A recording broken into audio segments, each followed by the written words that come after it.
Want to disable YouTube Shorts on Android and iPhone? In this video, I'll show you a simple way to limit Shorts so they stop appearing as a distraction while you're using YouTube. First, open the YouTube app on your phone. Next, tap on your profile picture in the bottom right corner of the screen.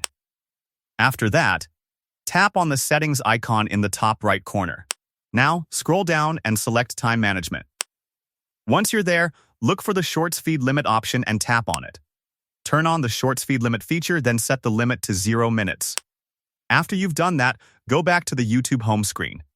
Now, if you try to watch Shorts, YouTube will let you know that you've reached your Shorts time limit. This can help reduce distractions and keep you focused on regular videos instead of endlessly scrolling through Shorts. And that's it. That's how to disable YouTube Shorts on Android and iPhone. If you found this tutorial helpful, be sure to like the video and subscribe to the channel for more quick and easy YouTube tips. Thanks for watching, and I'll see you in the next video.